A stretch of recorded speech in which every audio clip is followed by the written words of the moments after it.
بسم الله الرحمن الرحيم.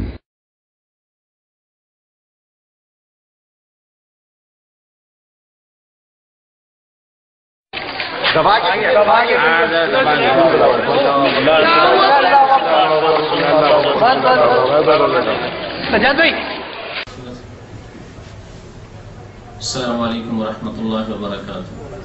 إن الحمد لله نحمده ونستعينه ونستغفره ونعوذ بالله من شرور أنفسنا ومن سيئات أعمالنا. لا مضل له يضلله فلا هادي له وأشهد أن لا إله إلا الله وحده لا شريك له وأشهد أن محمدا عبده ورسوله. يا أيها الذين آمنوا اتقوا الله حق تقاته ولا تموتن إلا وأنتم مسلمون.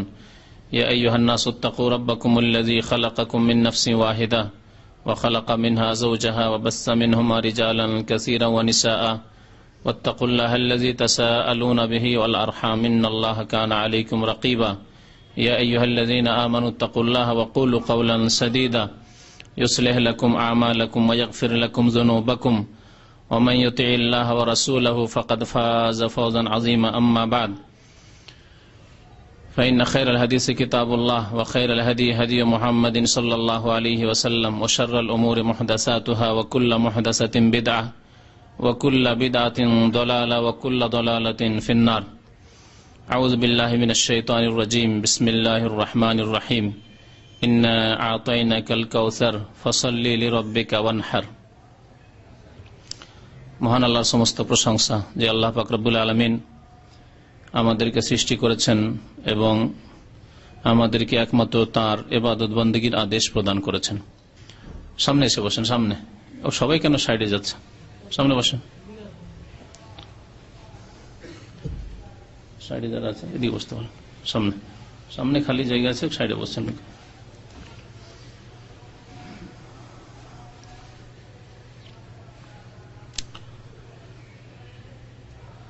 আল্লাহ পাক রব্বুল আলামিন যে সব ইবাদত বন্দেগী আমাদেরকে করার আদেশ প্রদান করেছেন তার একটি গুরুত্বপূর্ণ ইবাদত হচ্ছে কুরবানি করা।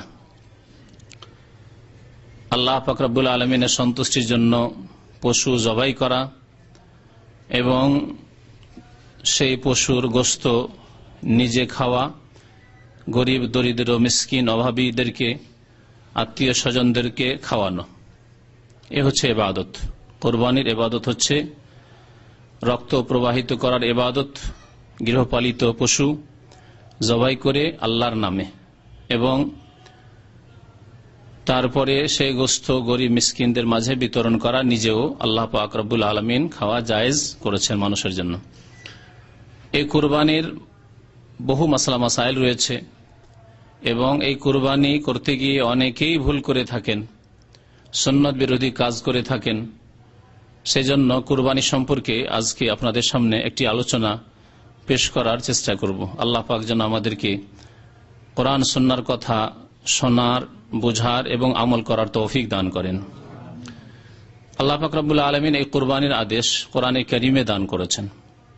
সূরা আল কাউসারে আল্লাহ পাক ইরশাদ করেছেন 2 নম্বর আয়াতে, ফাসাল্লি লিরাব্বিকা ওয়ানহার। হে নবী, আপনি আপনার রবের জন্য কুরবানি করুন, নামাজ পড়ুন এবং কুরবানি করুন। ফাসাল্লি লিরাব্বিকা, আপনার রবের জন্য নামাজ কায়েম করুন, সালাত আদায় করুন এবং রবের জন্যই কুরবানি করুন। তো আল্লাহ পাক রব্বুল আলামিন এই আয়াতে যেমন রবের জন্য কুরবানি করতে বলেছেন তেমনি নামাজ পড়তে বলেছেন। যেমন নামাজ আদায় করতে হবে আল্লাহ পাকের জন্য, তেমনি কুরবানিও করতে হবে, জবাই করতে হবে আল্লাহ পাক রব্বুল আলামিনের নামে, আল্লাহ পাক রব্বুল আলামিনের সন্তুষ্টির উদ্দেশ্যে। এই হচ্ছে কুরবানি, যে কুরবানির আদেশ আল্লাহ পাক করেছেন। ওয়ানহার মানে কুরবানি করা। যদিও নাহার বলা হয় উটের কুরবানিকে, উট জবাই করাকে নাহার বলা হয়, উট জবাই করাকে নাহার বলা হয়। আর জবাই করা জাবাহা বলা হয় গরু, ছাগল, এসব জবাই করাকে জবাহ বলা হয়। আরবরা যেহেতু বেশিরভাগ উটের কুরবানি করত বা উট জবাই করত, সেজন্য আল্লাহ পাক নাহারের কথা উল্লেখ করেছেন। নাহার বললে উট কুরবানি করাকে উদ্দেশ্য করা হয়েছে এবং অন্য অন্য পশুকেও জবাই করা উদ্দেশ্য করা হয়েছে। রবের জন্য নামাজ পড়ো এবং রবের জন্যই কোরবানি করো। আজকে মুসলিম সমাজে নামাজ তো আল্লাহ পাকের জন্যই পড়ে, কিন্তু অনেক মুসলিম রয়েছে যারা আল্লাহ ছাড়া অন্যের জন্য জবাই করে। জবাই করার সময় পশু জবাই করে আল্লাহ ছাড়া অন্যের নাম নিয়ে, অন্যের সন্তুষ্টির জন্য, অর্থাৎ মাজারে গিয়ে, ওরসের মেলায় গিয়ে জবাই করে, আর মনে করে যে এই জবাইয়ে আমার পীর বাবা খুশি হয়ে যাবে আর মনের কামনা বাসনা পূরণ হবে। এ হচ্ছে বড় শিরক। নবী করিম সাল্লাল্লাহু আলাইহি ওয়াসাল্লাম আলী রাদিয়াল্লাহু তাআলা আনহুকে 4টি কথা শিখিয়েছিলেন একটি হাদিসে। তার একটি ছিল লান আল্লাহু মান যাবাহা লিগাইরিল্লাহ, আল্লাহ পাকের অভিশাপ রয়েছে ওই ব্যক্তির ওপর যেই ব্যক্তি আল্লাহ ছাড়া অন্যের জন্য জবাই করলো। সে আল্লাহ ছাড়া অন্যের নাম উচ্চারণ করে হোক, অথবা হয়তো আল্লাহর নাম নিয়েই জবাই করলো বিসমিল্লাহ আল্লাহু আকবার বলে, কিন্তু জবাইয়ের উদ্দেশ্য আল্লাহ পাক ছাড়া অন্যের সন্তুষ্টি, পীর বাবাকে সন্তুষ্ট করা, তার কাছ থেকে কিছু পাওয়ার আশা রাখা, এর উপর আল্লাহ পাক লানত করেছেন।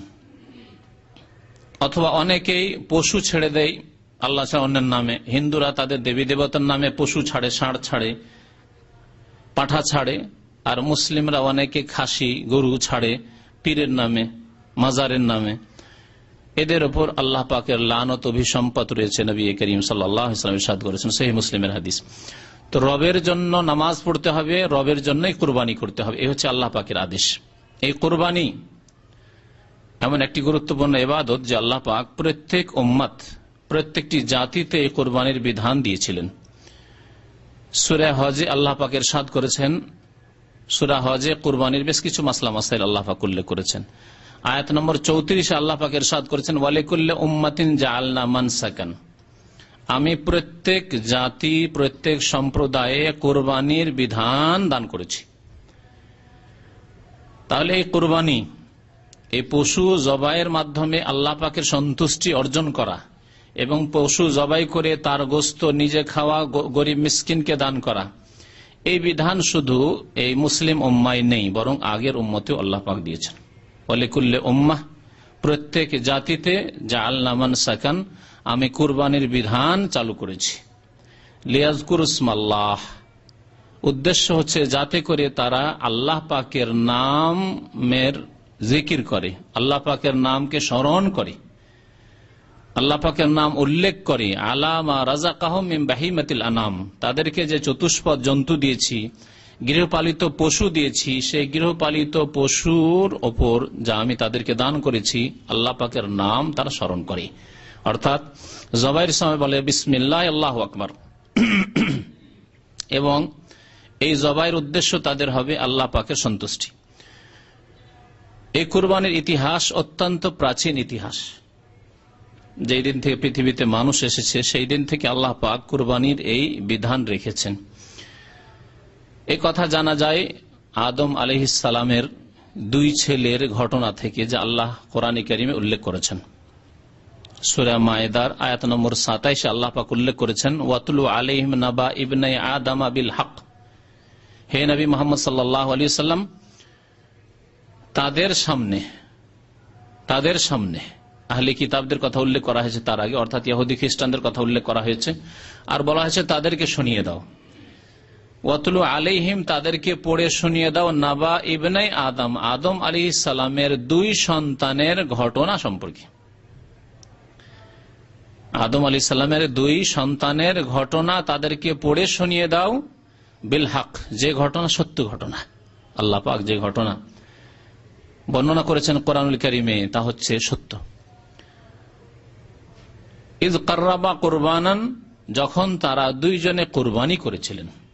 আল্লাহ পাক বলেন ইয কাররাবা কুরবানান, যখন তারা কুরবানি করেছিলেন। কুরবানি আমাদের বাংলা উর্দু ভাষায় কুরবানি বলা হয়, যদিও আরবি ভাষায় এর নাম হচ্ছে উযহিয়া। গত সপ্তাহে বলেছিলাম যে কুরবানি মানুষরা নিজ নিজ বাড়িতে করে 10 তারিখে, 11, 12, 13 এই জিলহজ মাসের, তা হচ্ছে উযহিয়া কুরবানি। আর যেই কুরবানি হাজী সাহেবরা করেন হজ্জে তামাত্তু বা কিরান করার জন্য মেনায় এসে বা মক্কাতুল মুকাররমায় হাজী সাহেবদের সাথে সম্পর্কিত কুরবানি, হজের সাথে সম্পর্কিত কুরবানি, তাকে হাদি বলা হয়। যদিও বাংলা ভাষায় দুটোকেই কুরবানি বলা হয়। তে কুরবানি শব্দটি যে এসেছে এটা আল্লাহ পাকের নৈকট্যের অর্থ থেকে। কাররাবা কুরবানান, যখন তারা কুরবানি করে আল্লাহর নৈকট্য লাভের উদ্দেশ্য করেছিলেন। কুরবানি করিব থেকে, করিব মানে নিকটে। তো কোরবানিকে কোরবানি এই জন্য বলা হয় যে কোরবানির মাধ্যমে বান্দা তার রবের নৈকট্য লাভের আশা রাখে, যে আমি এই পশু জবাই করে আল্লাহ পাকের নামে জবাই করব, আল্লাহ পাকের সন্তুষ্টির জন্য জবাই করব এবং গরিব মিসকিনকে আমি খাওয়াবো, এর মাধ্যমে আল্লাহ পাকের নৈকট্য লাভ করব। এই জন্য কোরবানিকে কোরবানি বলা হয়। তো আল্লাহ পাক এখানে এই কাররাবা কোরবানান উল্লেখ করেছেন, যখন তারা দুইজনে আদম আলাইহিস সালামের দুই ছেলে হাবিল এবং কাবিল, কাবিল বড় ছিল, হাবিল ছোট ছিলেন। হাবিল দিনদার ছিলেন আর কাবিলের মধ্যে দিনের অভাব ছিল। যাই হোক, সে প্রথম পাপে লিপ্ত হলো যে ভাইকে খুন করলো, তারপরে সে অভিশপ্ত হইল। এই দুনিয়ায় যে হক এবং বাতিলের লড়াই তখন থেকে চলে আসছে। হক আর বাতিলের সংগ্রাম কিয়ামত পর্যন্ত চলতে থাকবে। আর শুরু হয়েছে আদম আলাইহিস সালামের এই দুই ছেলে থেকে। আল্লাহ পাক ইরশাদ করছেন, ইয কাররাবা কুরবানান, তারা দুইজনে কুরবানি করলেন। ফাতুকুব্বিলা মিন আহাদিহিমা ওয়া লাম ইউতাকাব্বাল মিনাল আখার, তাদের দুইজনের একজনের কুরবানি কবুল করা হলো আল্লাহ পাকের দরবারে। ওয়া লাম ইউতাকাব্বাল মিনাল আখার, অপরজনের কুরবানি কবুল হলো না। যখন কুরবানি কবুল হলো না, হাবিলের কুরবানি কবুল হয়ে গেল, কারণ হাবিলের অন্তরে ছিল ইখলাস, নিষ্ঠা ছিল, আন্তরিকতা ছিল, লিল্লাহিয়াত ছিল। আর কাবিলের দুনিয়াদারি ছিল, পার্থিব স্বার্থ ছিল। আল্লাহ পাক অন্তর্জামিয়া, ওহু আলিমুন বিজাতিস সুদূর, আল্লাহ পাক অন্তরের খবর রাখেন যে কার অন্তরে কি রয়েছে। আল্লাহ পাক কবুল করলেন হাবিলের কুরবানি, কাবিলের করলেন না। হিংসা হয়ে গেল, আর মনের আশা পূরণ হলো না। ঘটনা আমি বলতে যাচ্ছি না, বিবাহ শাদী নিয়ে ঘটনা ছিল দুইজনের।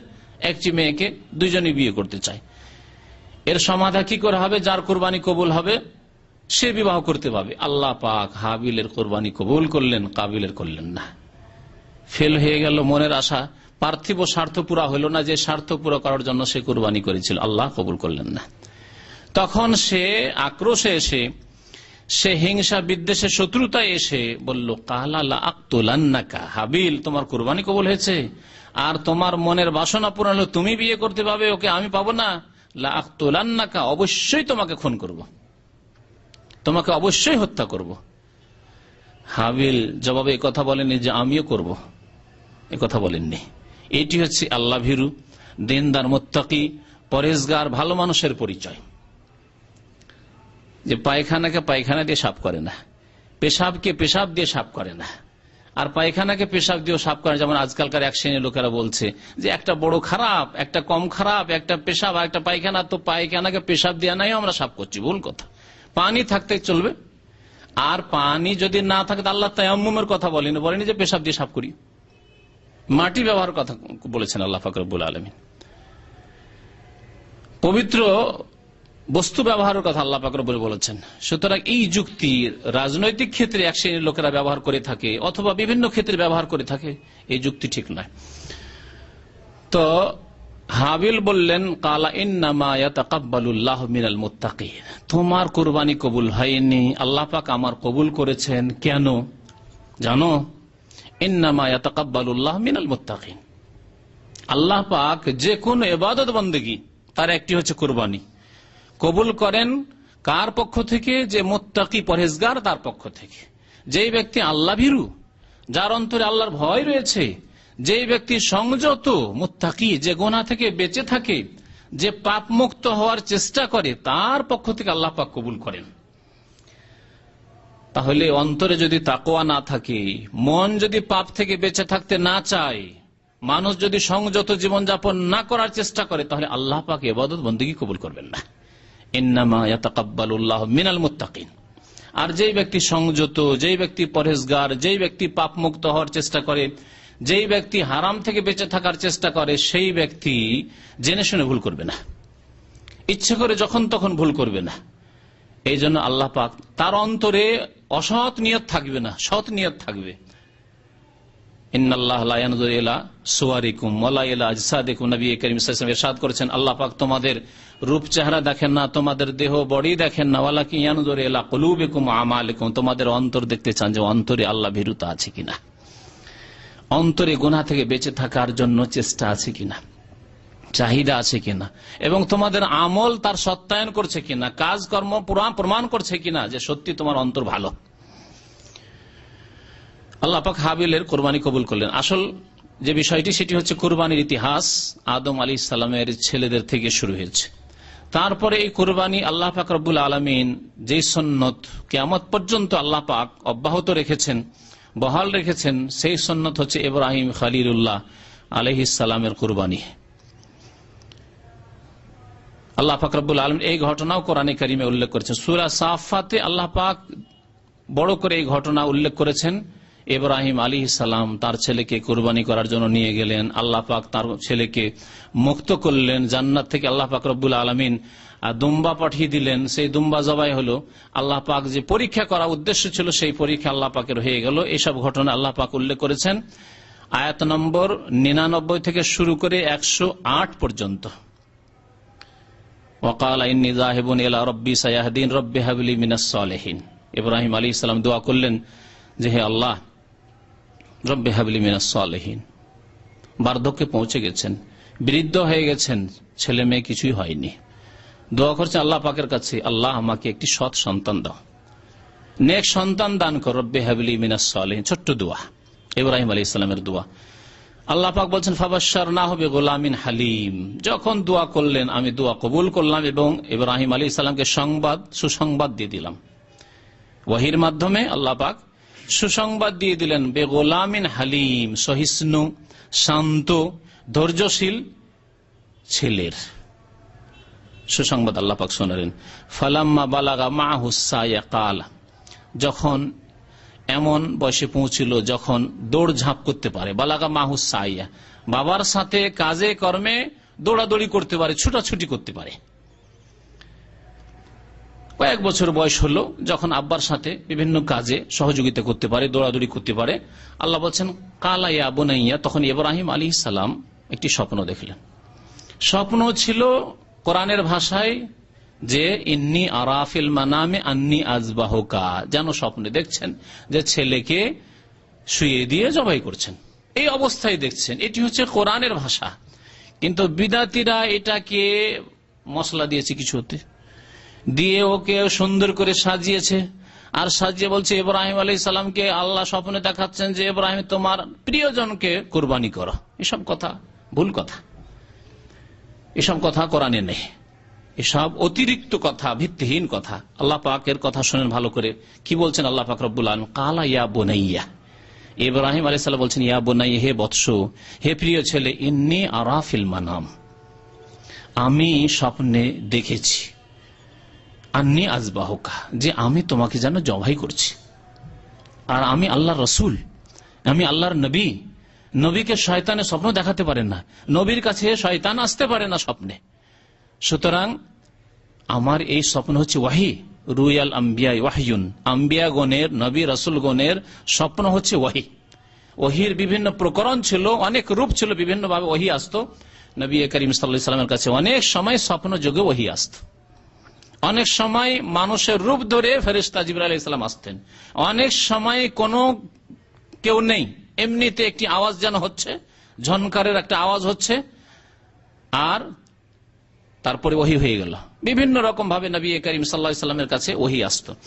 তো স্বপ্নে ওহি আসা আম্বিয়া এবং রাসূলগণের কাছে এভাবে ওহি আসতো।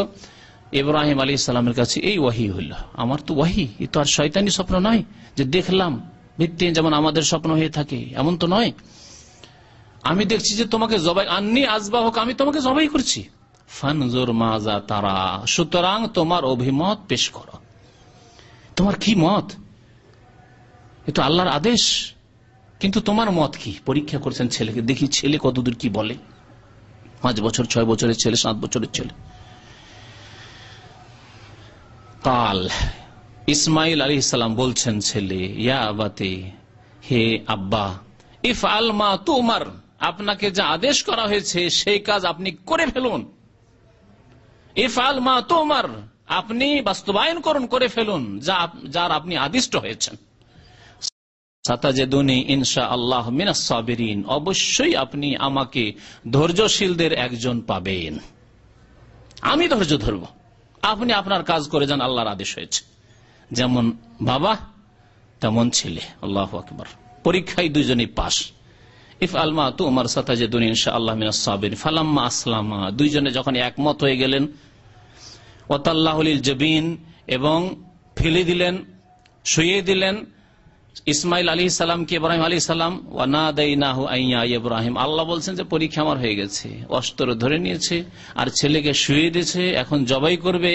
তারপরে যে বাড়তি কথাগুলি রয়েছে কিসসা কাহিনীতে, যে বারবার করে জবাই করছে এবং অস্ত্র চালাচ্ছে, কিন্তু অস্ত্র একবারে কাজ করছে না, যত শক্তি লাগাচ্ছেন কোনো কাজ হচ্ছে না, এগুলি সব বাড়তি কথা কোরআনে কারীম আল্লাহ পাক বলেননি। আল্লাহ পাক কি বলছেন? দুইজনে যখন একমত হয়ে গেলেন এবং শুইয়ে দিলেন, আল্লাহ পাক সাথে সাথে ডাক দিয়েছেন, ওয়ানাদাইনাহু আইয়া ইব্রাহিম, আমি আল্লাহ ডাক দিলাম, হে ইব্রাহিম, হে ইব্রাহিম, কাদ সাদ্দাকতার রুইয়া, তোমার স্বপ্নকে তুমি সত্য করে তুলেছো। অর্থাৎ তুমি যা স্বপ্নে দেখেছো তা বাস্তবে তুমি পালন করে ফেলেছো, হয়ে গেছে, কাজ হয়ে গেছে, তোমার পরীক্ষা হয়ে গেছে। কাদ সাদ্দাকতার রুইয়া ইন্না কাযালিকা নাজিজিল মুহসিনিন, এইভাবে আমি, অনুরূপ ভাবে আমি সৎকর্মশীলদেরকে উত্তম প্রতিদান দিয়ে থাকি। ইন্না হাযা লাহুল বালাউল মুবিন, আল্লাহ পাক বলছেন এটি হচ্ছে সুস্পষ্ট আল্লাহর পক্ষ থেকে পরীক্ষা, যেমন তেমন পরীক্ষা নয়।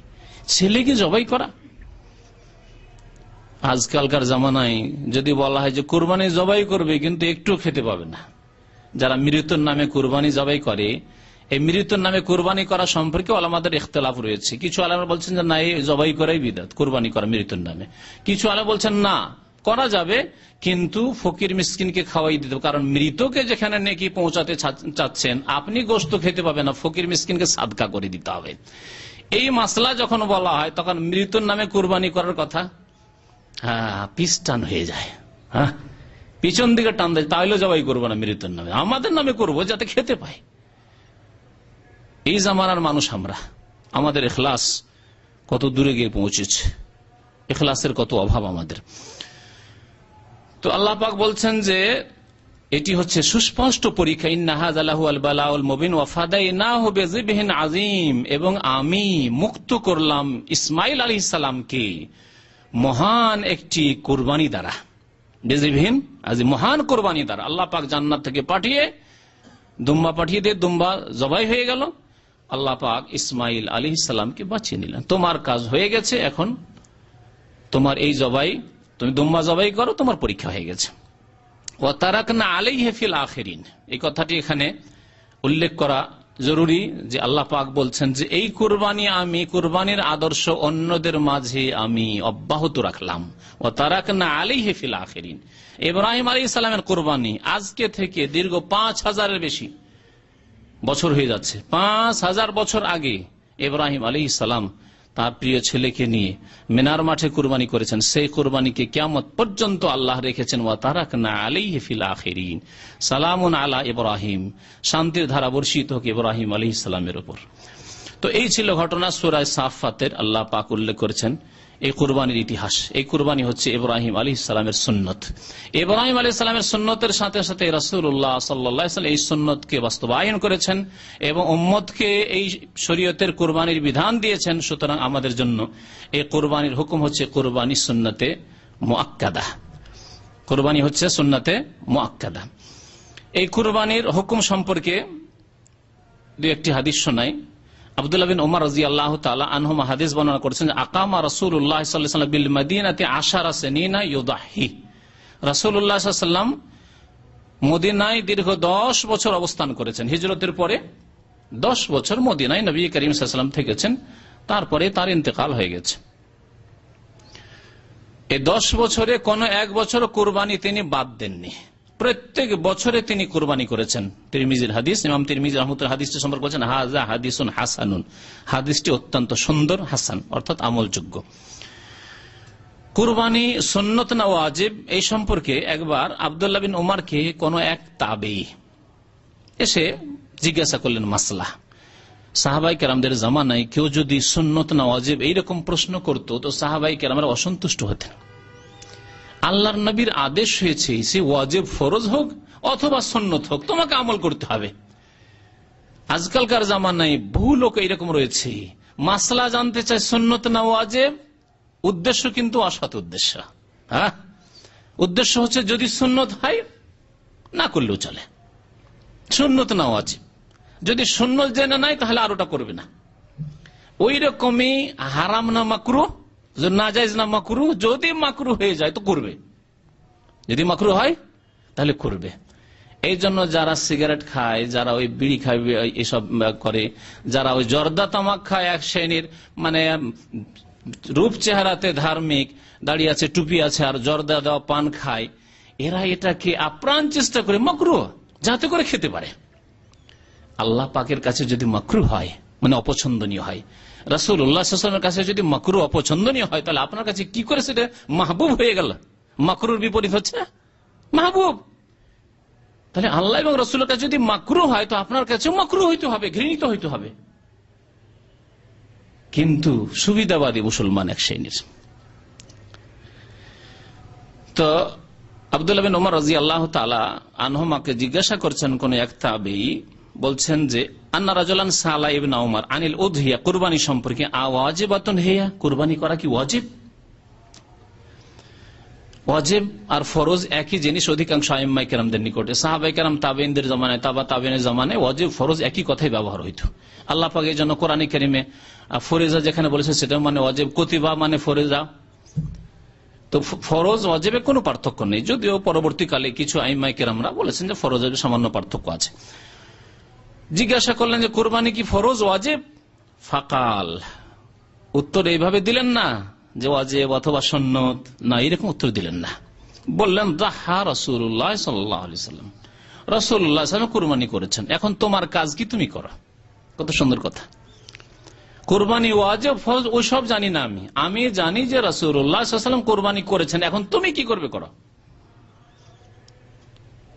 আমা আতাকুমুর রাসূল ফাখুযুহু, রাসূল যা দিয়েছেন তা নেও, সে সুন্নতের হুকুমে হোক আর ফরজের হুকুমে হোক, ওয়াজিবের হুকুমে হোক, নবী সাল্লাল্লাহু আলাইহি ওয়াসাল্লাম যা দিয়েছেন তার উপর আমল করো। ওয়াল মুসলিমুন, এবং মুসলিমগণ, সাহাবায়ে কেরামরা, এক সাহাবী আব্দুল্লাহ বিন ওমর বলছেন ওয়াল মুসলিমুন মানে কোন মুসলিমগণ?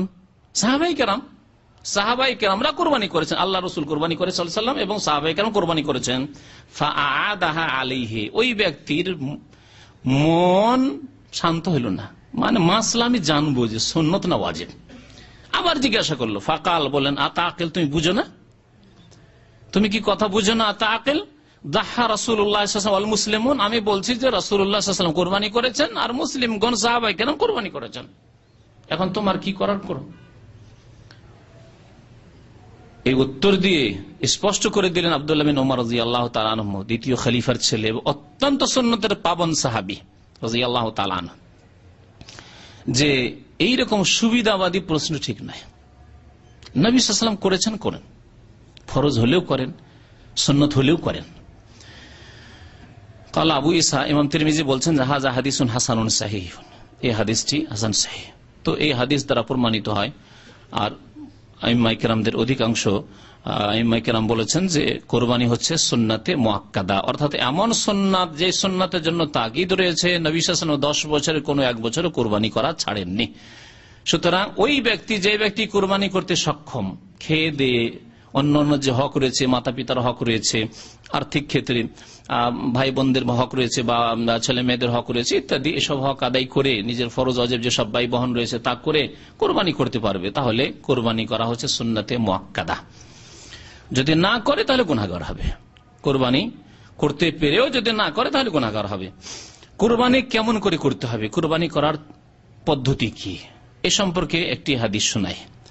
আনাস রাদিয়াল্লাহু তাআলা আনহু বলছেন যে জাহান নবী সাল্লাল্লাহু আলাইহি ওয়াসাল্লাম বিকাবশাইন, একবার নবী করিম সাল্লাল্লাহু আলাইহি ওয়াসাল্লাম দুটি দুম্বা কুরবানি করলেন, দুটি দুম্বা কুরবানি করলেন।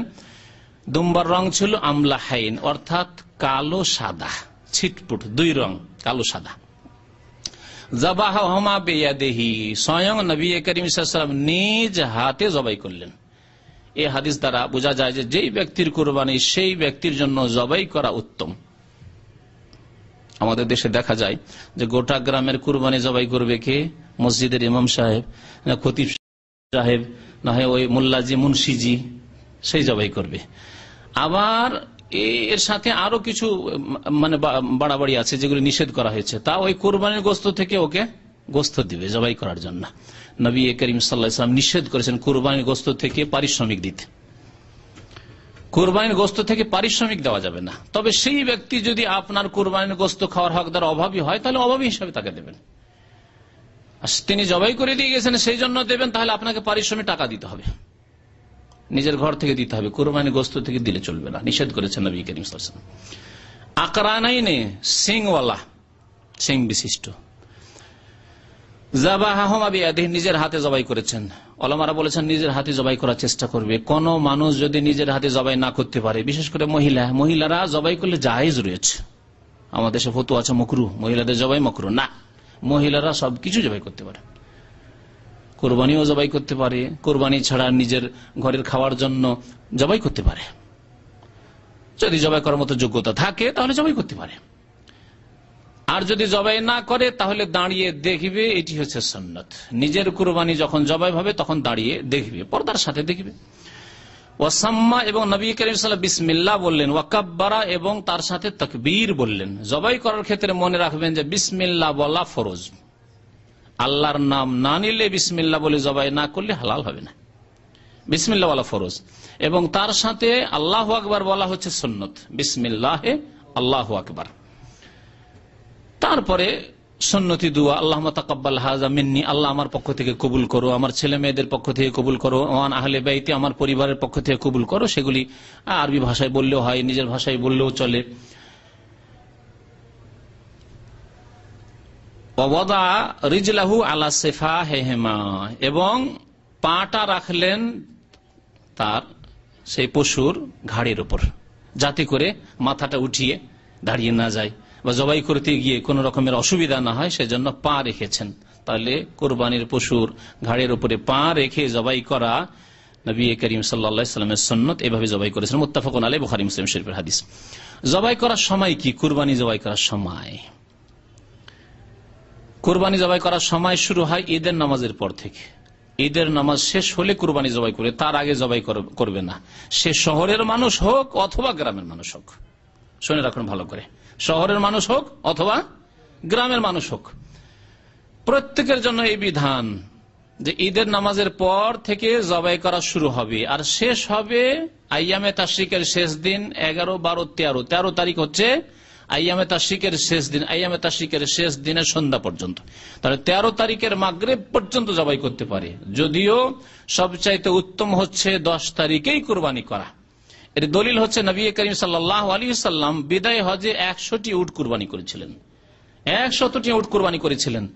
আর 100 উটকে ভাগ করে কুরবানি করেননি যে আজকে 20, 30টা 40টা করি, 11, 12, 13 তারিখে বাকিটা করবো, এমন করেননি। 100টি উটের প্রায় 64টির মতো নিজে স্বয়ং নিজ হাতে জবাই করেছিলেন। তারপরে আলী রাদিয়াল্লাহু তাআলা আনহুকে দায়িত্ব দিলেন যে বাকি যে আছে উটগুলি, সেগুলিকে তুমি জবাই করা।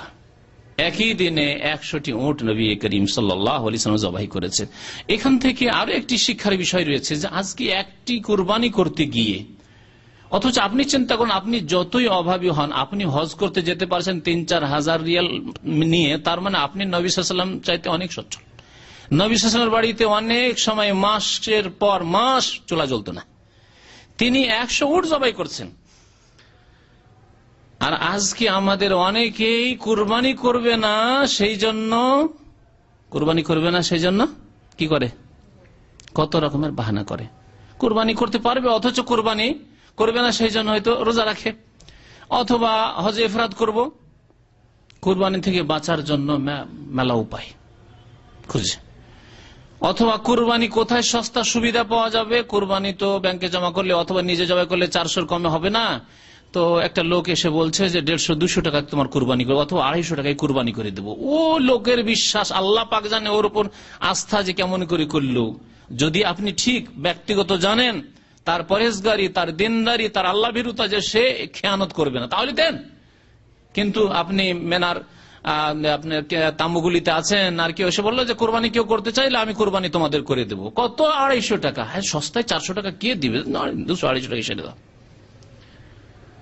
বিশ্বস্ত ব্যক্তি হলে দেন, কিন্তু এমনি যাকে তাকে কুরবানি করার দায়িত্ব দিয়ে দিবেন, আর যদি কুরবানি না হয় তাহলে আপনি এখানে অবহেলা করলেন, এখানে আপনাকে জবাবদেহি করতে হতে পারে।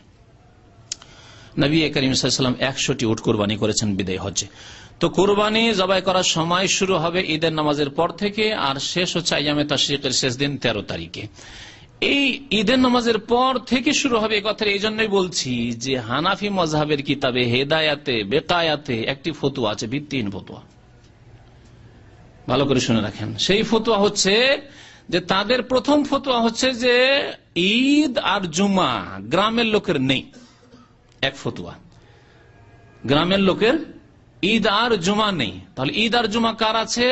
যারা শহরের লোক। কেমন শহর? ছোটখাটো শহর হলে হবে না, এমন শহর হইতে হবে যেখানে ইসলামিক আদালত আছে, ইসলামিক কাজী আছে, আর ইসলাম দ্বারা ফয়সালা হচ্ছে। এগুলি তাদের কিতাবের সংজ্ঞা। যদি তাই হয় তাহলে সারা বিশ্বে সৌদি আরব ছাড়া মনে হয় পাওয়াই মুশকিল কোথাও এরকম শহর। ইসলামী আইনের বাস্তবায়ন হয় না, ইসলামিক আদালতও নাই, পশ্চিমা আদালত, পশ্চিমা সিস্টেমে বিচার হচ্ছে মানব রচিত বিধান দিয়ে। তাহলে তো কোনো শহরই নাই এরকম। তারপরে ধরে নিলাম শহর আছে, বড় শহর হইতে হবে, মিসরিন জামেইন হইতে হবে, বড় শহর হইতে হবে। তাহলে গ্রামের লোকেরা, ছোট ছোট যারা উপজেলায় থাকছে অথবা গ্রামে থাকছে, বাংলাদেশ ভারতের অধিকাংশ মানুষ বসবাস করে গ্রাম অঞ্চলে, তাদের জুমাও নেই, ঈদ নেই হানাফি মাযহাবে। যখন জুমাও নেই, ঈদও নেই, তাহলে ঈদ থাকলে না বলবো তাকে, তাদের যুক্তিটা শোনেন, ঈদ থাকলে না বলবো যে ঈদের পর তুমি কুরবানি করো।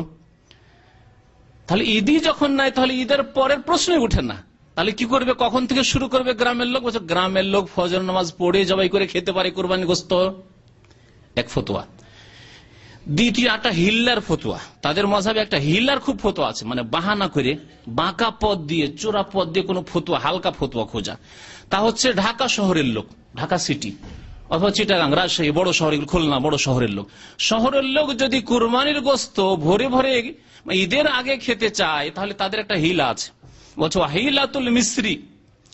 শহরবাসীর একটি হিল্লা হচ্ছে যে সে ঢাকা শহর থেকে পাশের গ্রামে কোথাও কুরবানিটা পাঠিয়ে দিবে, কুরবানির পশু পাঠিয়ে দিয়ে পাশের গ্রাম থেকে ফজরের আগে জবাই করে নিয়ে চলে আসবে। ফজর নামাজ যেমনই হবে আর তখনই জবাই করে নিয়ে চলে আসবে, আর তারপরে ঢাকা শহরে বসে বসে খেতে পারে। বাস ফজর নামাজ পড়লে হইল, ফজর নামাজ পড়িয়ে জবাই করে দিবে গ্রামে, আর গ্রামে জবাই করে ঢাকা শহরের লোক বসে বসে খাবে ঈদের আগে। এই হচ্ছে তাদের মন গড়া ফতুয়া। এই জন্য মনে রাখবেন যে আল্লাহ পাক কোরআন কারীমে স্পষ্ট ভাষায় বলেছেন, ফাইন তানাজাতুম ফি শাইইন ফারুদ্দুহু ইলাল্লাহি ওয়ার রাসূল। যখনই তোমাদের আপোষে কোনো মাসলা নিয়ে মতানৈক্য হবে, কেউ বলছে যে না হিল্লা করে ওই ফজর পরে জবাই করলেও চলবে, ঈদের আগেও তুমি গোশত খেতে পারবে কুরবানির, আর কেউ বলছে না ঈদ পড়ে কুরবানি জবাই করতে হবে, এখন নেবেন কোনটি? বলেন ভাই আমি যে মযহাবের সেটি নেব, এটি আপনার উচিত। আল্লাহ পাক তা বলেননি, বলেছেন তোমাদের যদি কোনো ক্ষেত্রে মতানৈক্য হয় ফারুদ্দুহু ইলাল্লাহি ওয়ার রাসূল, আল্লাহর কাছে ফয়সালা নাও এবং রাসূলের কাছে ফয়সালা নাও সাল্লাল্লাহু আলাইহি ওয়াসাল্লাম। আল্লাহ পাক আরেকটি আয়াতে বলছেন, ওমাখতালাফতুম মিন শাই, কোন ব্যাপারেই তোমাদের ইখতিলাফ হোক না কেন, যে কোনো ব্যাপারে তোমাদের মতানৈক্য হোক না কেন, ফাহুকমুহু ইলাল্লাহ, তার ফয়সালা নেবে কার কাছে? আল্লাহর কাছে। আল্লাহ এবং রাসূলের ফয়সালা শুনেন যে কখন জবাই করতে হবে। আপনাদেরকে হাদিস শোনাই তাহলে। বারা রাদিয়াল্লাহু তাআলা আনহু, বারা বিন আযিব বলছেন, দাহা খালি আবু বুরদা, আমার মামা আবু বুরদা ছিলেন, উনি ক্বাবলা সালাহ, ঈদের নামাজের আগেই কুরবানি করে ফেলেছেন। মাসলা জানা ছিল না, ভাবছেন সকালে সকালে খাবো, অভাবের যুগ, সকালে খাবো আর খেয়ে দিয়ে নামাজ পড়তে যাব ঈদের। ফাকালা রাসূলুল্লাহ সাল্লাল্লাহু আলাইহি ওয়াসাল্লাম, নবী সাল্লাল্লাহু আলাইহি ওয়াসাল্লাম বললেন, তিলকা শাতুল লাহমিন, তোমার এই বকরি বা এই যে খাসি এর গোস্ত হয়েছে, তোমার গোস্ত খাওয়া হয়েছে, বাস এটি হচ্ছে গোস্ত খাওয়া বকরি, গোস্ত খাওয়া খাসি, এটি কুরবানির খাসি নয়, গোস্ত খাওয়া, শাতুল লাহমিন, গোস্ত খাওয়া খাসি হয়েছে, এটি বকরি হয়েছে। ফাকালা ইয়া রাসূলুল্লাহ, তাহলে তো গেল, কুরবানি তার হইল না, ভুল হয়ে গেছে। বলছেন হে আল্লাহ রাসূল, ইন্না ইনদি জাযআতাম মিনাল মাজ, আমার কাছে একটি মাজ মানে বকরি আছে, ছাগল আছে, সেটি 6 মাসের, 6 মাসের আছে। জাযা বলে 6 মাসের কোন বকরি অথবা আপনার ভেড়া ভেড়ি এগুলিকে। ফাকালা নবী সাল্লাল্লাহু আলাইহি ওয়াসাল্লাম বলেন যাহিয়ে বিহা ওয়ালা তাসলুহু লিগাইরিকা, তুমি ঠিক আছে তোমার কাছে পশু নেই আর তুমি এই ভুল করে ফেলেছো, তাহলে এই কুরবানি এবার তুমি করে নাও, কিন্তু ওয়ালা তাসলুহু লিগাইরিকা, তোমার ছাড়া আর কারো জন্য এরকম 6 মাসের ছাগল দিয়ে কুরবানি চলবে না, 6 মাসের ছাগল দিয়ে কুরবানি চলবে না বললেন রাসূলুল্লাহ সাল্লাল্লাহু আলাইহি ওয়াসাল্লাম। সুম্মা কাল, তারপরে হাদিস শুনে বলেন মান দাহা কাবলা সালাতে, যেই ব্যক্তি ঈদের নামাজের আগেই কুরবানি জবাই করে ফেললো, মান যেই ব্যক্তি গ্রামের লোক হোক বা শহরের লোক হোক, ইসলামিক দেশের লোক হোক আর মানুরচিত বিধান দিয়ে দেশ শাসন হচ্ছে সেই দেশের লোক হোক, যেখানকারই লোক হোক না কেন, মান দাহা কাবলা সালাতে, কেউ যদি ঈদের আগে জবাই করে ফাইন্নামা যাবাহা লিনাফসি, সে নিজের জন্য জবাই করলো, গোশত খাওয়ার জন্য জবাই করলো। ওমান যাবাহা বাদাস সালাহ, যে ব্যক্তি ঈদের নামাজ পড়ে জবাই করলো, ফাকাদ তাম্মা নুসুকাহু, তার কুরবানি সম্পূর্ণ হইল, তার কুরবানি সম্পূর্ণ হইল। ওয়া আসাবা সুন্নাতাল মুসলিমিন, এবং মুসলিমদের আদর্শকে সে পৌঁছিতে পারল, সে মুসলিমদের আদর্শ হাসিল করতে পারলো। রাওয়াহু মুসলিম, মুসলিম শরীফের হাদিস। শেষ সময় বলিদের তো শুরু সময় হয়ে গেল, ঈদের নামাজের পরই হইতে হবে, আগে হিল্লা করে জবাই করলেও চলবে না, আর গ্রামের লোক ফজর পরে জবাই করে খেলেও চলবে না, এই ফতোয়া ভিত্তিহীন। তারাও এই ফতোয়ার উপর হয়তো আমল করে না, তবে করতে পারে কোথাও, কারণ তাদের কিতাবে সবচেয়ে বড় কিতাব ফিকার কিতাব তাদের হিদায়াত, তাতেই যখন আছে তো কেউ করতে পারে। বিশেষ করে হুজুর ধরনের লোকরা তো করতেই পারে, কারণ তাদের খাস খাস মাসলা তো জানাই আছে।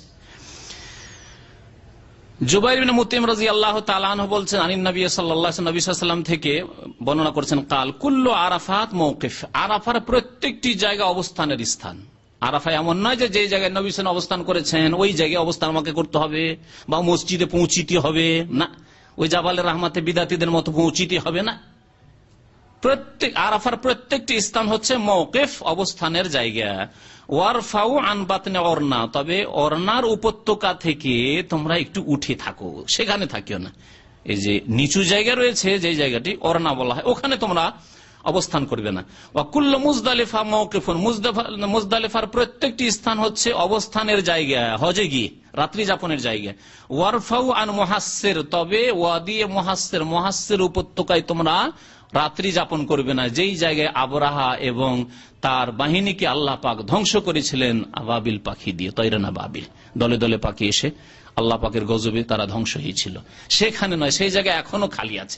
এক্সটেনশন মেনাও যে করা হয়েছে, এক্সটেনশন মেনা থেকে যখন এই দিকে মেনার দিকে আসছেন, মানে মুজদালিফার দিক থেকে মেনাতে আসছেন, ফাঁকা জায়গা এখনো রয়েছে, যেখানে বাজার টাজার ফুটপাত লাগানো আছে আর সবকিছু বিক্রি হচ্ছে, কিন্তু সেইটি জায়গা অবস্থানের জায়গা নয়, সেখানে অবস্থান করা যাবে না। তাঁবু থাকলেও যাবে না, তাঁবুর বাইরে হাজার হাজার লোক ওখানে অবস্থান করে, তাও জায়েজ নয়, নবী সাল্লাল্লাহু আলাইহি ওয়াসাল্লাম নিষেধ করেছেন। বাতনে মুহাসসার। ওয়া কুল্লু ফিজাজে মেনা মানহার, মেনার প্রত্যেকটি অলি গলি হচ্ছে কুরবানির স্থান, প্রত্যেক জায়গায় জবাই করতে পারে, এমন নয় যে খুঁজতে হবে কোন জায়গায় নবী সাল্লাল্লাহু আলাইহি ওয়াসাল্লাম কুরবানি করেছেন 100 উট সেখানে আমি করব না। ওয়া কুল্লু আইয়ামে তাশরিকে যাবহুন, এবং আইয়ামে তাশরিকের প্রত্যেকটি দিন হচ্ছে কুরবানির দিন। ওয়া কুল্লু আইয়ামে তাশরিকে যাবহুন, আইয়ামে তাশরিক হচ্ছে 11, 12, 13, আর তার সাথে ইয়াউমুন নাহার 10 তারিখ হয়ে গেল, তো এই 4 দিন হচ্ছে কুরবানির দিন, নবী করিম সাল্লাল্লাহু আলাইহি ওয়াসাল্লামের হাদিস দ্বারা প্রমাণিত হয়।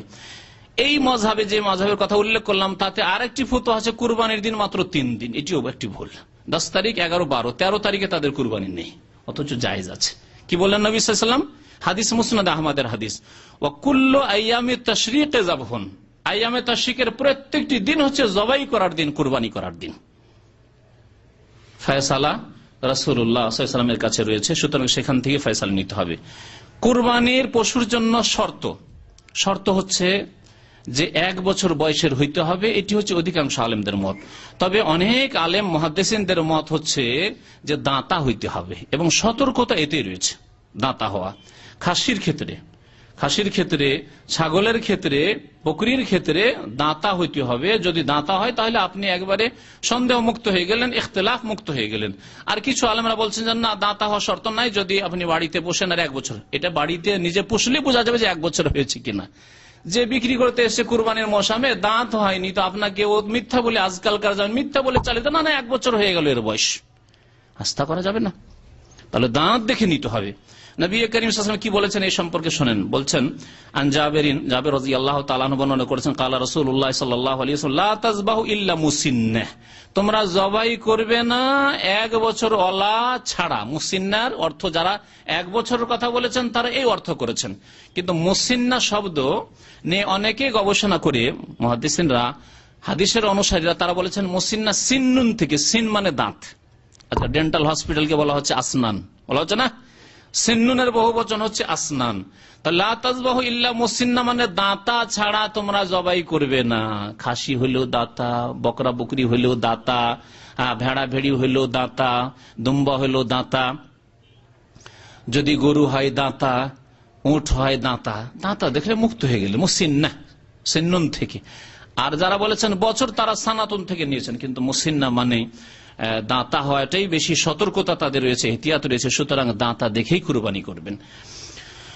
নিজের বাড়ির যদি একেবারে পোষা হয় আর দেখেছেন না এই খাসির জন্ম হয়েছে 1 বছর আগে, গত কুরবানির আগেই জন্ম হয়েছে নিজের বাড়িতে, তাহলে সেটা করা যেতে পারে অনেক আলেমের নিকট। ইল্লা ইয়াসরা আলাইকুম, তবে নবী সাল্লাল্লাহু আলাইহি ওয়াসাল্লাম বলছেন, তবে তোমাদের জন্য যদি খুব কষ্টকর হয়ে পড়ে যে দাঁতার ব্যবস্থা হইল না, দাঁতা কুরবানি পেলে না, ফাতাযবাহু জাযআতাম মিনাদ দাম, তাহলে ভেড়া, তাহলে বকরা বকরি থেকে খাসি থেকে চলবে না, ভেড়া থেকে তোমরা জাযা জবাই করতে পারো।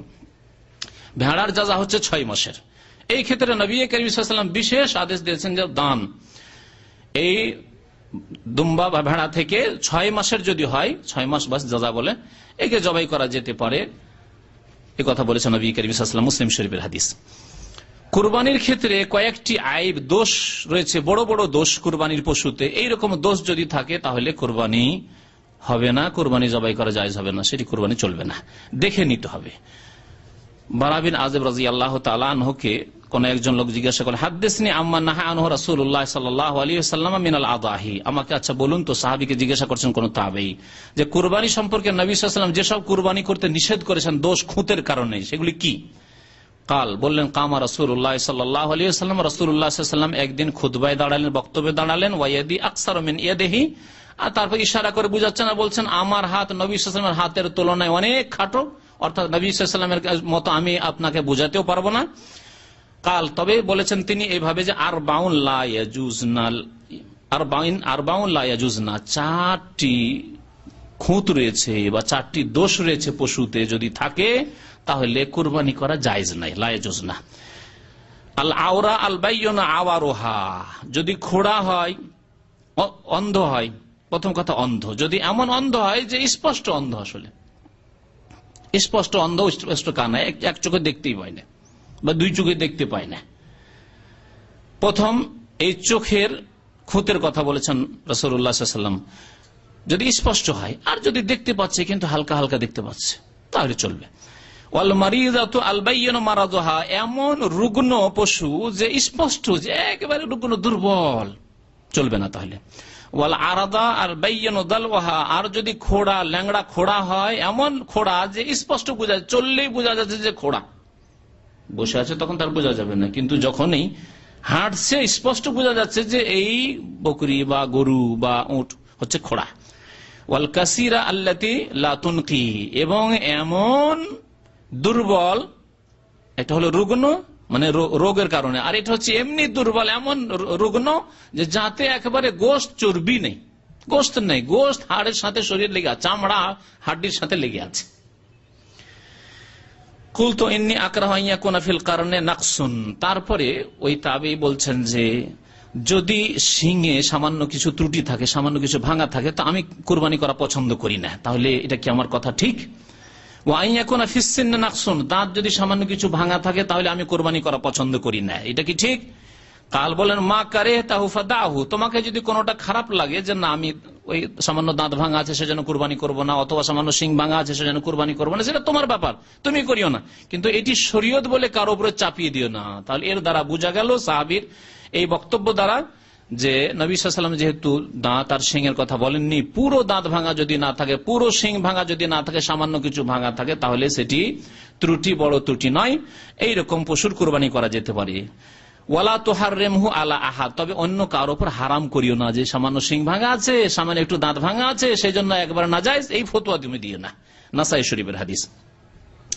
আর একটি গুরুত্বপূর্ণ মাসলা, কারণ আমাদের দেশে এই ভুলটির কারণে অনেকেই ক্ষতিগ্রস্ত হয়। ভুল কি? একটা খাসি কুরবানি করে আর মনে করে যে একজনের পক্ষ থেকে হলো। বাড়িতে ধরেন 10 জন, স্বামী স্ত্রী আছে 2 জন আর 8টা ছেলে মেয়ে আছে, 10 জন। তাহলে মনে করে যে একটা কুরবানি দিলাম মানে হয় স্বামীর নামে হবে, না স্ত্রীর নামে হবে, না হয় বাবার নামে হবে, ব্যাস একজনের নামে হবে। অজ্ঞতা।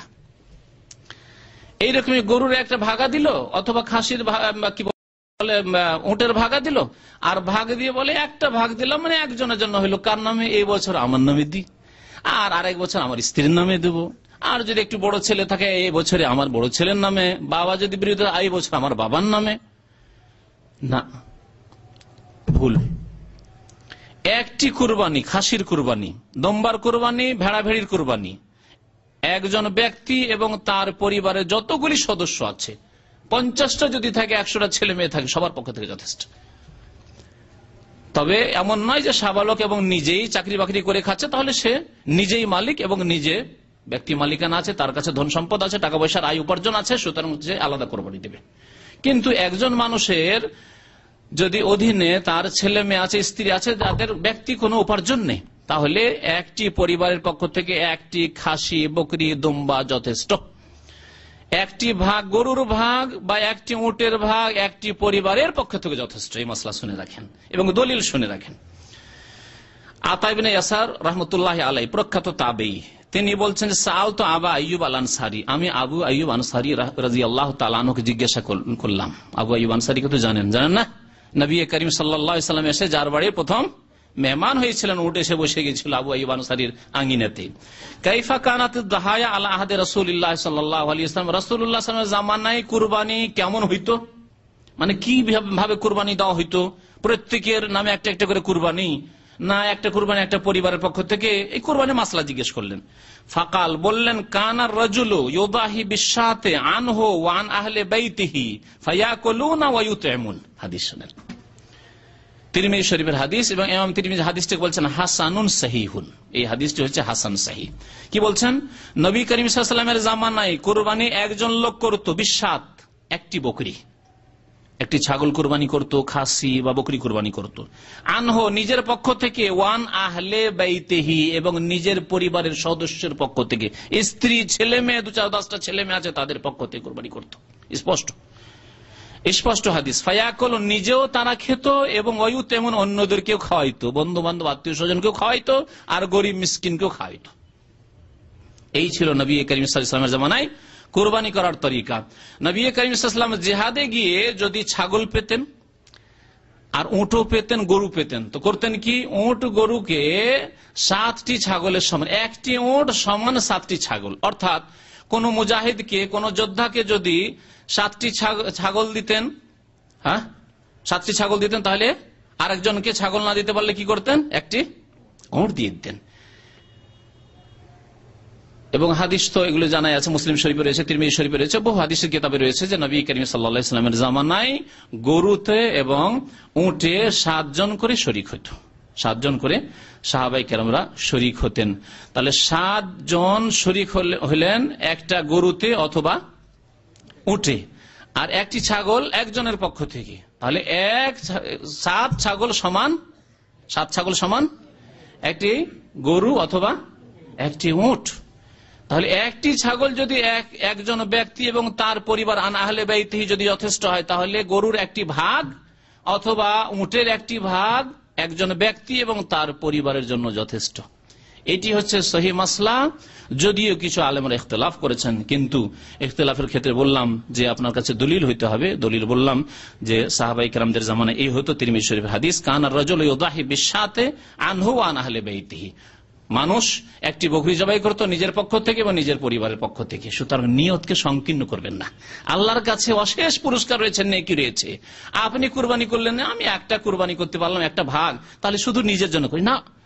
কুরবানি একটি ভাগ আপনি পারলেন একটি ভাগই দেন, গোটা গরু দিতে পারলে আরো ভালো, গোটাও দেন। যদি আপনি উট দিতে পারেন আরো ভালো, কিন্তু একটি ভাগ দিতে পারলেন, ঠিক আছে, ওতে নিয়ত করেন যে আল্লাহ এতে যাতে করে আমার স্ত্রীও নেকি পায়, এতে যাতে করে আমার ছেলে মেয়েও নেকি পায়, আমার বাবা মা বৃদ্ধ রয়েছে, আমার দ্বিতীয় কুরবানি দেওয়ার ক্ষমতা নেই, আর আব্বার নিজের সম্পদ নেই। হ্যাঁ, আব্বার জমি জায়গায় যদি থাকে, সম্পদ থাকে, তিনি আলাদা দেবেন, কিন্তু তার নেই। আল্লাহ পাক এতে আমার আব্বা আম্মাকেও শরীক করিও, কারণ তারাও আমার যেন সদস্য পরিবারের, তাদের আলাদা কোনো উপার্জন নেই, ইনকাম নেই।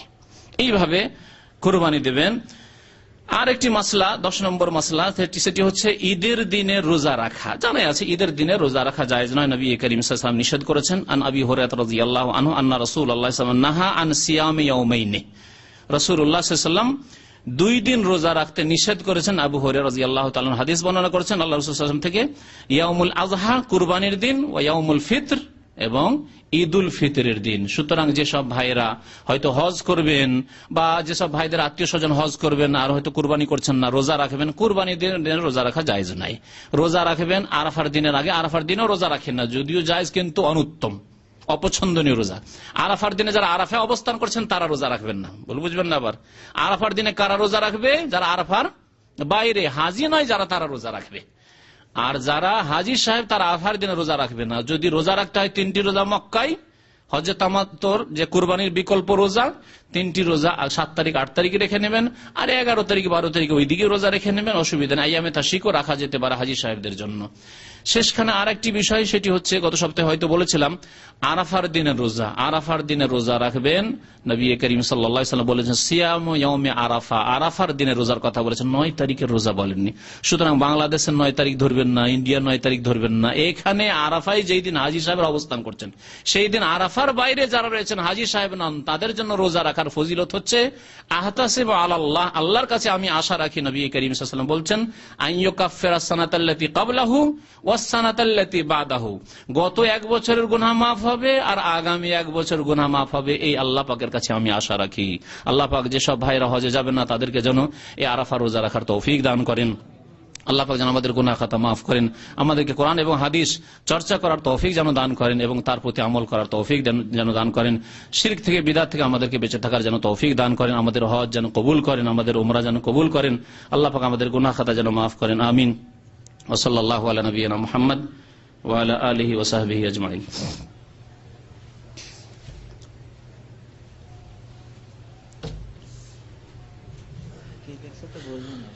বুঝেন আগে আপনি 2-3 বাড়ির লোক কেহ 2-3 বাড়ি মিলে একটা কোরবানি করা হয়তো বলতে চাইছে। হ্যাঁ, না এরকম চলবে না। 2 জন মানুষ হয়তো একসাথে থাকছেন, ব্যাচেলার, এক কাজ করো, 2 জন মিলে একটা কুরবানি দিন, না এরকম চলবে না। হ্যাঁ, একটা ভাগে 2 জন চলবে না, অথবা একটা খাসিতে 2 জন চলবে না, মানে 2টি পরিবারের লোক। এক পরিবারের 10টা 20টা 50টা 100টা লোক হলে অসুবিধা নেই।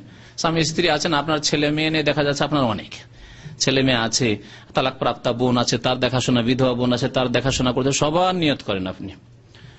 মৃত ব্যক্তির কুরবানি সম্পর্কে, কারণ আমাদের দেশে মৃত লোকেরই কুরবানি বেশি করে লোকেরা, এই সম্পর্কে শুনে রাখেন। অনেক ওলামারা বলেছি, একটু ইঙ্গিত করেছি প্রথম দিকে, যে মৃত লোকের কুরবানি প্রথম কথা করবেন না, আর যদি করেনও তাহলে জীবিতদের সাথে তাদেরকে শরীক করে নিয়ত করে নেবেন, আল্লাহ আমার যারা আত্মীয় স্বজন মারা গেছে তাদেরকে তুমি এই কুরবানি থেকে নেকি দিও। এইভাবে আপনার নিজের নামে কুরবানি করেন, তাদেরকেও নিয়তে শরীক করে নেন, ওলামারা এটি বলেছেন। আর যদি তাদের জন্য আলাদা করেই করেন কিছু, আর বলছেন না এটি জায়েজ নয়, কারণ নবী সাল্লাল্লাহু আলাইহি ওয়াসাল্লাম থেকে তা প্রমাণিত নয়। মৃতর নামে শুধু মৃতর নামে কোরবানি করা প্রমাণিত নয়। আর বাকি কিছু আলেমরা বলেছেন, যদি শুধু মৃতর নামে কোরবানি, একটা ভাগ আমি মৃত না, আমার মৃত আব্বার নামে করলাম, মৃত মায়ের নামে, দাদা দাদি, নানা নামের নামে করলাম, তাহলে সতর্কতা হচ্ছে যে সে গোস্ত গরিব মিসকিনে পুরোটাই দান করে দেবেন। আরেকটি মাসলা হচ্ছে কুরবানির গোস্ত 3 ভাগ করা সম্পর্কে। 3 ভাগ করা ফরজ, ওয়াজিব নয়, তবে উত্তম হচ্ছে 3 ভাগ করা। এইভাবে 3 ভাগ হবে। আল্লাহ পাক কোরআনে কারীমে বলেছেন, ফাকুলু মিনহা ওয়া আতিমুল বাইসাল ফাকির, তোমরা নিজেরাও খাও এবং যারা অসহায়, দরিদ্র, অভাবী তাদেরকেও খাওয়াও। আল্লাহ পাক অন্য আয়াতে বলেছেন, সূরা হজে আয়াতগুলি রয়েছে, ওয়া আতিমুল কানিয়া ওয়াল মুতার, তোমরা নিজেরাও খাও এবং যারা লজ্জায় ভিক্ষা করতে আসে না কিন্তু অভাবী, ধৈর্যশীল অভাবী। আর আরেক দল হচ্ছে আল মুতার, মানে অধৈর্যশীল অভাবী, অভাব হইলেই ভিক্ষা করতে বেরিয়ে যায়, 2 দল কি খাওয়াও। তাহলে গ্রামে এমন লোক আছে যারা লজ্জায় হয়তো চাইতে আসবে না, কিন্তু কুরবানি করতে পারেনি, তাদেরকে আল্লাহ বেশি খাওয়াইতে বলেছেন, আগে তাদের কথা উল্লেখ করেছেন। তারপরে যারা ভিক্ষা করতে আসবে, বাড়ি বাড়ি আসবে যে আমাকে কিছু কুরবানি করতে, তাদেরকেও খাওয়াও। আর আত্মীয় স্বজন, তাদের হক রয়েছে আত্মীয় স্বজনদেরকে, আপনজনদেরকে খাওয়ান। তাহলে এইভাবে ওলামারা ইজতিহাদ করে বলেছেন, যদি কেউ ভাগ করে তো ভালো কথা, এক ভাগ নিজের পরিবারের জন্য, এক ভাগ আত্মীয় স্বজন আর বন্ধু বান্ধবের জন্য, আর এক ভাগ গরিব মিসকিনদের জন্য গ্রামের। এভাবে 3 ভাগ করে তো ভালো কথা, কিন্তু এটি ওয়াজিব নয়। যদি পরিস্থিতি আপনার এরকম হয় যে গরিবের সংখ্যা বেশি, তাহলে গরিবের ভাগটা বাড়িয়ে দেন, এটি হচ্ছে উত্তম। যদি দেখা যায় না তার চাইতে বেশি আমি বেশি অভাবী, আমার বাড়িতে বেশি প্রয়োজন, মেহমান আসবে, অতিথি আসবে, হয়তো গরিব মানুষ আর ছেলে মেয়ের বিবাহ লাগিয়েছেন কুরবানির মৌসুমে, কোন রকম এটা দিয়ে সেরে দিই, গরিব মানুষ, তাছাড়া উপায় নেই হয়তো, তাহলে আপনি বেশি যদি আপনি নিজের জন্য রেখে, নিজের পরিবার বা মেহমানদের জন্য রেখে নেন, কোনো দোষ নেই। আল্লাহ পাক এই ক্ষেত্রে দিনকে খুব সহজ করেছেন। যে ছাগল বা গরুর শিং ওঠে নাই, সেই গরুর কুরবানি শিং ভাঙা না থাকলে হলো পুরো, যদি একবার গোড়া থেকে ভাঙা না থাকে আর ওঠেনি, শিং বের হয়নি, কোনো দোষ নেই। তবে শিংওয়ালা হওয়া ভালো, নবী সাল্লাল্লাহু আলাইহি ওয়াসাল্লাম শিংওয়ালা করেছেন, শিংওয়ালা হলে ভালো। বলছেন যে কুরবানির গোশত অনেকে ফ্রিজে রেখে দীর্ঘদিন ধরে খায়, নবী সাল্লাল্লাহু আলাইহি ওয়াসাল্লাম জামানায় 3 দিনের বেশি নিষেধ ছিল, তারপরে অনুমতি দেওয়া হয়েছে। সুতরাং গরিব মিসকিনকে দিয়ে যদি থাকে, একজন লোক যদি 10টা কুরবানি করে আর যদি ফ্রিজে রেখে খায়, কোনো দোষ নেই, বেশি দিনও খেতে পারে। তবে গরিবকে দিল না, আজকাল যেমন হচ্ছে ফ্রিজের দেশে, বিশেষ করে গরিবকে দেওয়ার নাম কথা নেই, পাশে গরিব দুঃখী রয়েছে, কাউকে কিছু দেয় না, কারণ ফ্রিজ আছে 2-4টা খাসি গরু রাখার মতো, সব ঢুকিয়ে রেখে দিল, এইটি জায়েজ নাই। আল্লাহ খেতে বলেছেন, খাওয়াইতে বলেছেন, ফাকুলু মিনহা ওয়া আতিমু, সাথে সাথে বলেছেন খাও এবং খাওয়াও, দুটোই করতে হবে।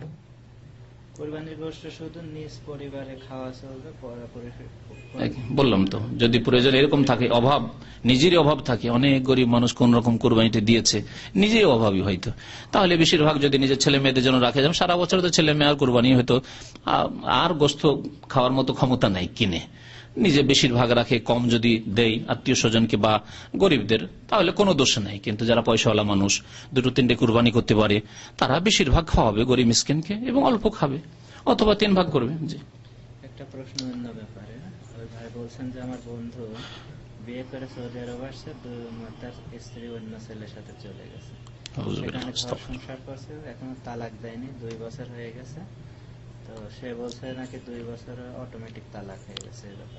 না, কোন মহিলা তালাক না দিলে 2 বছরে তালাক হয় না, বরং 50 বছরও তালাক হবে না, 100 বছরও তালাক হবে না। তবে হারিয়ে যাওয়া মানুষ যদি নিখোঁজ হয়ে যায় তাহলে 4 বছর, 4 বছর পরে আবার 4 মাস 10 দিনের ইদ্যত কেটে তারপরে 4 বছর নিখোঁজ, যখন তখন স্বামী নেই, মারা গেছে নিশ্চয়ই, চিঠিপত্র নেই, টেলিফোন নেই, কোনো যোগাযোগ নেই, কোনো খবর কারো কাছ থেকে নেই, বাকি খোঁজ খবর আছে যে না আমার স্বামী আছে বেঁচে, হয় তালাক, ঠিক আছে, ওইভাবে সারা জিন্দগি থাকা জরুরি নয়, তালাক নিয়ে নেন। আপনি বলে যে তুমি এভাবে খোঁজ খবর নেবে না, তাহলে তালাক দিয়ে দাও।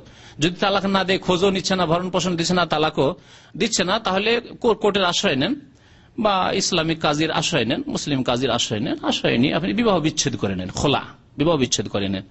আর এইরকম যে বিবাহ বন্ধনে আছে আর তারপরে অন্য কোন যুবকের সাথে পালিয়ে গেল শয়তানি করে আর বিয়ে করে নিল না, তারপরে এইখানে করে কি ওই ব্যাক ডেট দিয়ে কোর্টে গিয়ে মেয়ের পক্ষ থেকে তালাকনামা করায় না, এইভাবে তালাক হবে না যতক্ষণ পর্যন্ত ওই স্বামীকে জানানো না হবে যে তোমার সাথে আমি থাকতে চাই না, সুতরাং তুমি জেনে নাও যে আমি তোমার কাছ থেকে খোলা করিয়ে নিচ্ছি, জানিয়ে দিয়ে তারপরে খোলা করতে হবে। আর এইরকম খোলা হয় না, ব্যাকডেট দিয়ে করিয়ে নিয়ে তারপরে বিয়ে করে নিল, তারপরে তালাক হওয়ার পরে ইদ্যত রয়েছে 3 করু, আল্লাহ পাক বলেছে 3 মাস, এগুলো কি কাটে?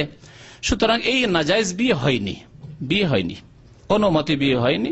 সুতরাং এটি কুকাজ জেনা ব্যভিচার হচ্ছে, সমাজের লোককে শাসন করা উচিত। যেখানে ইসলামিক শাসন নেই সেখানে সমাজের লোক শাসন করবে যতটুকু পারবে, আর যেখানে ইসলামিক শাসন আছে সেখানে ইসলামিক কোর্টের আশ্রয় নেবে, যেমন সৌদি আরব।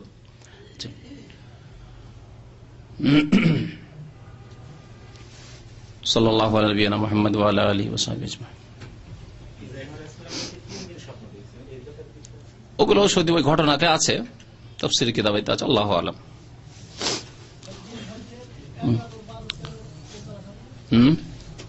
জি, হজে গিয়ে 11, 12, 13 রাখা যাবে, হজে না গেলে না। হজে যারা যাবে না তারা আইয়ামে তাশরিক রোজা রাখবে না, বছরে 5 দিন রোজা রাখবে না, ঈদ উল ফিতর, ঈদ উল আজহা, আইয়ামে 11, 12, 13 তারিখ রোজা রাখবে না। জি,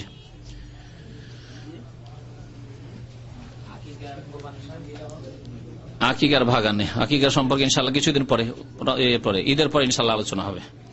আকিকার ভাগটাকে না, আকিকায় বকরি দিতে হবে, ছেলে হলে 2টো বকরি বকরা দিতে হবে, আর মেয়ে হলে 1টি। বললাম তো, এদিকে বলছি তো, হ্যাঁ শুনলেন না? মেয়ে হলে 1টি ছাগল, দুম্বা, ভেড়া, ভেড়ি এগুলি, আর ছেলে হলে 2টি।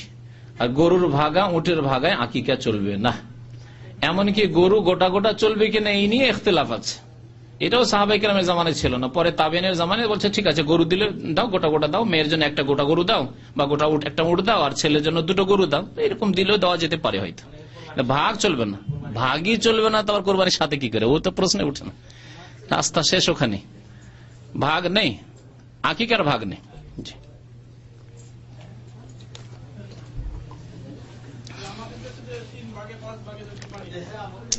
7 ভাগ হচ্ছে সর্বঊর্ধ্বে। সুতরাং ওলামারা বলেছেন যদি কেউ 5 ভাগ, 6 ভাগ, 7 ভাগ, না 7 ভাগের নিচে করে 2 ভাগ জায়েজ আছে, কোন প্রয়োজন নেই। যদি ছোটতে হয় 7 দিনে, 14 দিনে, 21 দিনে তো ভালো কথা, না হলে পরে কোরবানি করা দরকার। নিজের ছেলে মেয়ের করবে, নিজের ছেলে মেয়ে করবে।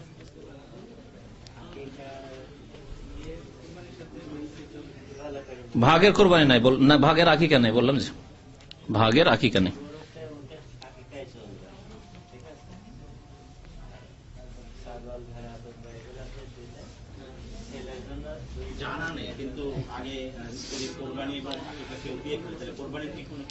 মাসলা জানতো না, কোনো ক্ষতি নেই কিছু। মাসলা জানতো না, আল্লাহ মাফ করবে।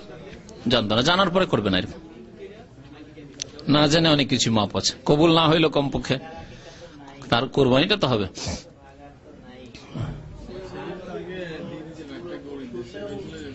গোটা গরু ছেলের, আর একটা খাসি দিতেন, 2টা তো দিতে হবে ছেলের, যাক চলবে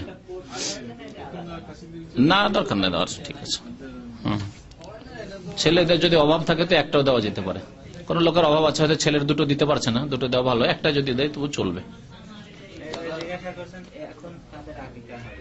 নিজের বললাম তো যে না, আর নাই,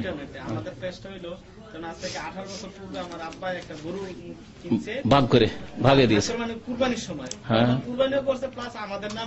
ভাগ ভাগ করে আকিকা করেছে, ওইটাই আর কি। সহি মশলা তো হয়নি, আর পুনরায় দিতে হবে না। আকিকা 7 দিনে, 14 দিনে, 21 দিনে দেওয়ার ব্যাপার, আর আব্বার দায়িত্ব ছিল। এখন আপনি আপনার ছেলে মেয়ের ব্যাপারে সুন্নত মোতাবেক এভাবে করবেন, যা অতীতে হয়েছে হয়েছে, আল্লাহ কবুল করুক। আরাফার রোজা নেই, আরাফার 9 তারিখে রোজা নেই। হ্যাঁ, যারা হাজী সাহেব তারা রাখবে না, নিষেধ করেছে, না রাখবে না।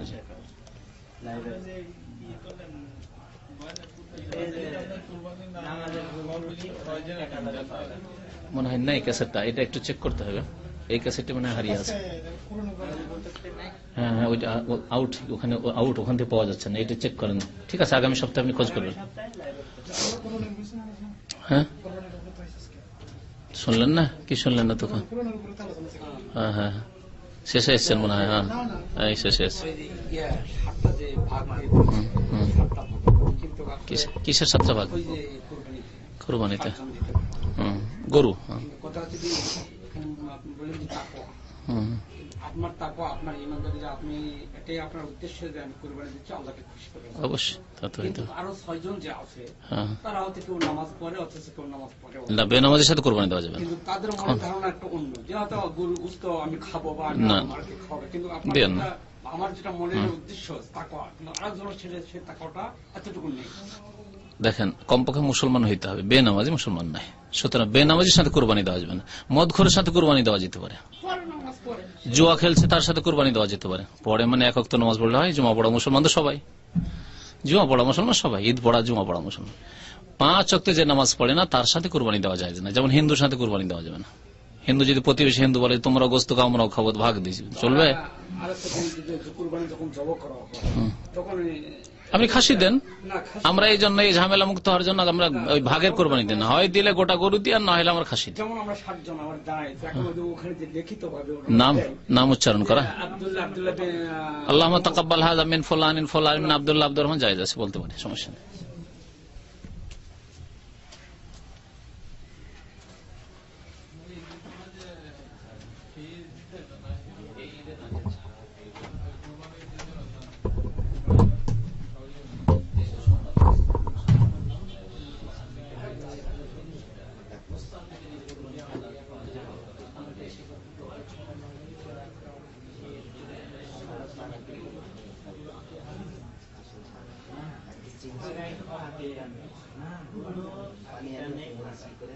আকিকা হচ্ছে পুরো পশু। মেয়ের জন্য একটি, ছেলের জন্য দুইটি পশু। উত্তম হচ্ছে খাসি, বকরি, ভেড়া, দুম্বা এগুলাকে। আর গরুতে মুখে কুরবানি চলবে, তাতে 7টা ভাগা আছে, 7টি কুরবানি আছে, আকিকা নেই। বুঝছেন?